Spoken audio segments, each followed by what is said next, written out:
Alright guys, so this is going to be my review of the G&G G4 SR16. This is a gun I got off Airsoft GI.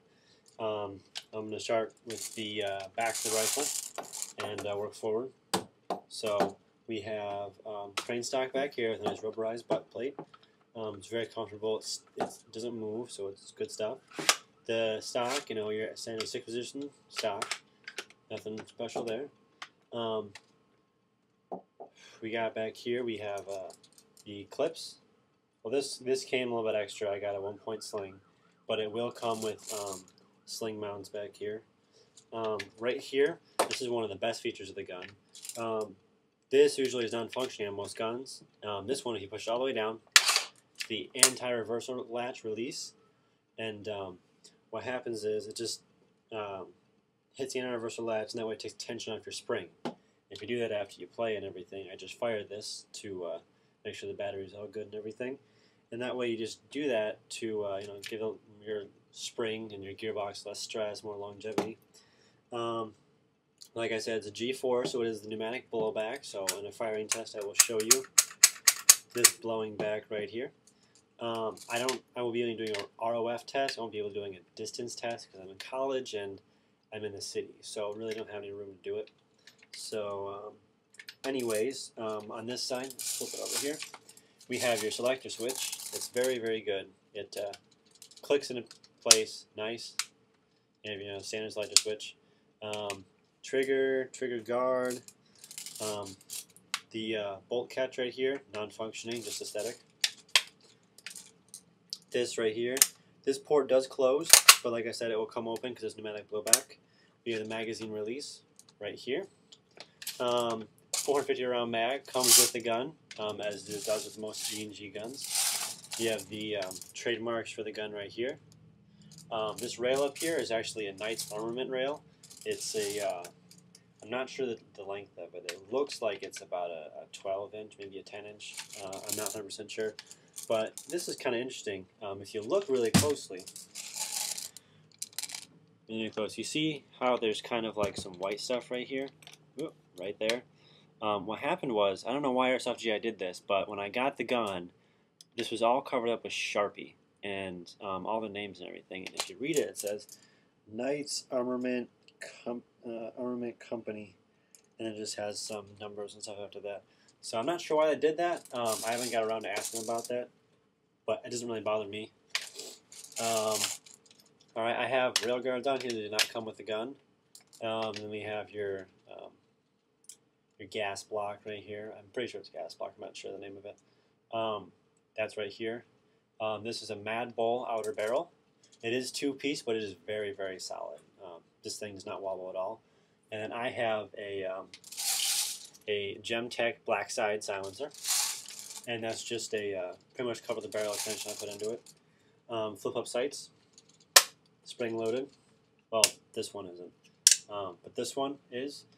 They're decent. They actually work very well, and they're adjustable and everything.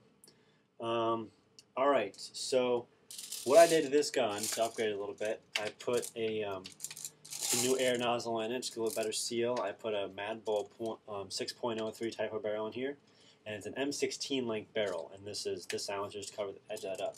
This is the SR16, which I'm pretty sure means the barrel length was the 16-inch. So, give you an idea, it's bigger. It was bigger than an M4, but shorter than an M16. And so this gives you an idea. This barrel is an M16 length barrel, 509 millimeters. So an M16 would probably be right about here. So it gives you an idea of just the size of the gun. So it's a nice medium. It's not a super long gun, but it's not a super short gun where the range is actually going to be limited by the length you can put into it. So this is a counterclockwise threading. Moving on, we're going to show you how to put the battery in. So the battery is very easy. It just goes back in the crane stock here, obviously.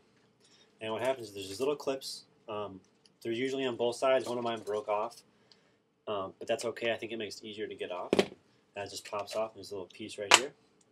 You need to make sure on Airsoft GI that it says when you buy a battery that it will fit these socks. These are a little bit tighter than your usual stock.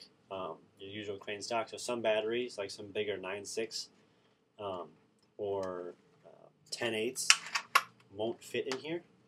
But that's not much of a, no one really runs 10.8s anyways. So I just plug it in there. And there's not, I like it because there's lots of space to put the wires in and stuff. The wires are a little stiff back here. That's the only reason I'm having a little bit of problem. But there we go. Anyway, so let's pop, there we go. This back on. So battery installation is very easy. I wouldn't suggest switching batteries out in the middle of the field. You could if you needed to, if you had plenty of cover and a backup weapon, but you're all good to go there.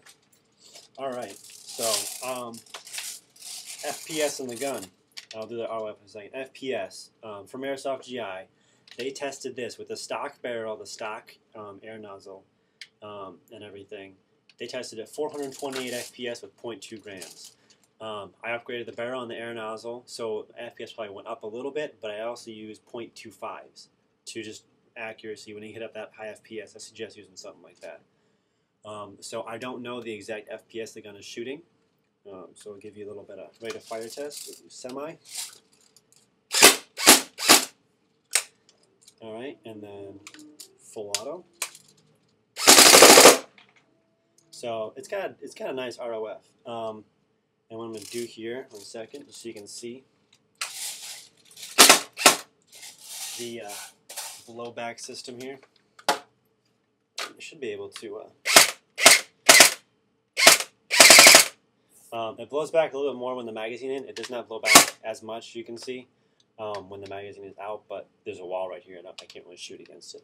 So, anyways, that concludes my review. Oh, one more thing, really quick. I want to bring up. I pulled my gun apart a little bit, so this happened to me.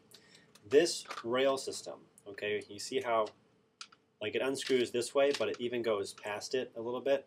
And you put it right here, it's a little loose sometimes. So, Magpul does sell, if you look on GI's website, they do sell little clamps that go right here. They're like a little bit of a rail riser almost.